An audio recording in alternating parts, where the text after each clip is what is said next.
नमस्कार दोस्तों, कैसे हैं आप लोग। दोस्तों आज हम बात करेंगे कतर की नया लेबर लॉ के बारे में। जैसे कि मिनिस्ट्री ऑफ लेबर के assistant under secretary Mohammad Hasan Al Abedli ने जैसे कि बताया, अगर कोई वर्कर अभी कंपनी चेंज करना चाहेगा या फिर अपनी स्पॉन्सरशिप चेंज करना चाहता है तो उसको कुछ 5 टर्म एंड कंडीशन को फॉलो करना पड़ेगा या फिर 5 शर्तें है इसके लिए, अगर कोई स्पॉन्सरशिप या कंपनी चेंज करना चाहता है। तो दोस्तों जानते हैं ये 5 शर्तें या 5 कंडीशंस क्या है। मैं आपको एकदम सिंपल भाषा में एंड इजीली समझाने की कोशिश करूंगा, काइंडली ध्यान दीजिएगा। दोस्तों पहला जो कंडीशन या पहला जो शर्त है वो रखा गया है, जिस कंपनी से आप नया कंपनी को आप ज्वाइन करना जाना चाहते हो उस कंपनी के पास आपकी नेशनलिटी का वीजा होना चाहिए। सपोज आप इंडियन हो तो उस कंपनी में नया कंपनी में जा रहे हो तो उस कंपनी के पास इंडियन के लिए वीजा अवेलेबल होना चाहिए। दूसरी जो शर्त है दोस्तों, अगर आप नया कंपनी चेंज करना चाहते हो, उस कंपनी का जो नया कंपनी आप जाना चाहते हो पुरानी कंपनी को छोड़कर, उस कंपनी पूरा कतर का जो लेबर रूल है उसको फॉलो करना चाहिए।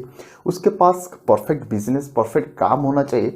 जैसे कि कतर का नया अमेंडमेंट है, लेबर को रहने के लिए उसको जैसे कि लेबर का जो जरूरत होता है एकोमोडेशन, ट्रांसपोर्टेशन, उसके फैसिलिटी लेबर के लिए उसके पास वो अवेलेबल होना चाहिए, तभी जाकर आपकी एप्लीकेशंस एक्सेप्ट किया जाएगा। दोस्तों तीसरा जो शर्त है या तीसरा जो कंडीशन है, अगर आप पुरानी कंपनी छोड़कर किसी नए कंपनी को ज्वाइन करने जा रहे हो तो उस नए कंपनी से आपके पास एनओसी होना चाहिए एंड पुरानी कंपनी को आप रेजिग्नेशन देना चाहिए। वो भी रिटर्न में होना चाहिए, कोई ओरल या ओवरली कोई फोन पे या कोई मेल पे बता दे, ऐसा नहीं होगा, एक रिटर्न में होना चाहिए।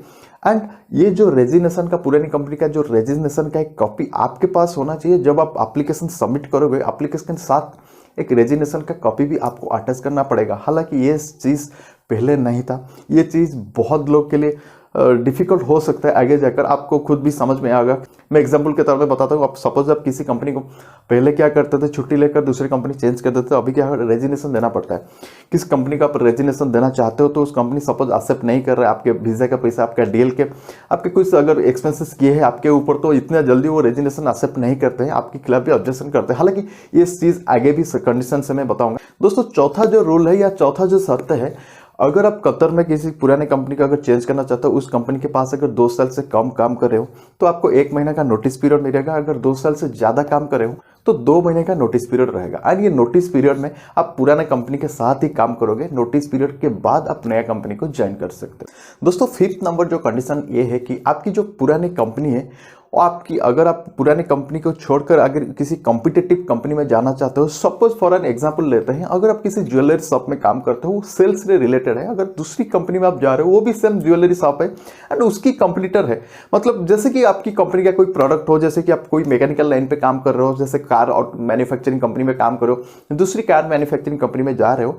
तो सपोज एक कॉम्पिटिटिव कंपनी है, आपकी पुरानी कंपनी आपकी नया कंपनी से आपकी मुआवजा, आपकी जो वीजा में खर्चा किया है, सपोज उसको आप पुरानी कंपनी आपको डील बना के दिया है, उसका जो खर्चा है आपका जो नया कंपनी है उससे वो डिमांड कर सकती है जो उसका खर्चा हुआ है, तो ये ऑब्जेक्ट कर सकती है पुरानी कंपनी। ये कंडीशन से 5th नंबर कंडीशन है। दोस्तों और एक भी असिस्टेंट अंडर सेक्रेटरी है, और एक बात भी बताया, आपकी पुरानी जो कंपनी है वो किसी भी वक्त आपकी जो एप्लीकेशन है वो लेबर मिनिस्ट्री जाकर उसको इंक्वायरी या देखरेख कर सकती है आपकी पुरानी कंपनी। तो दोस्तों ये थी कुछ 5 टर्म एंड कंडीशंस। अगर आप किसी कंपनी को चेंज करना चाहते हो तो ये 5 कंडीशंस आपको देखना पड़ेगा, या 5 कंडीशंस फिल होना चाहिए।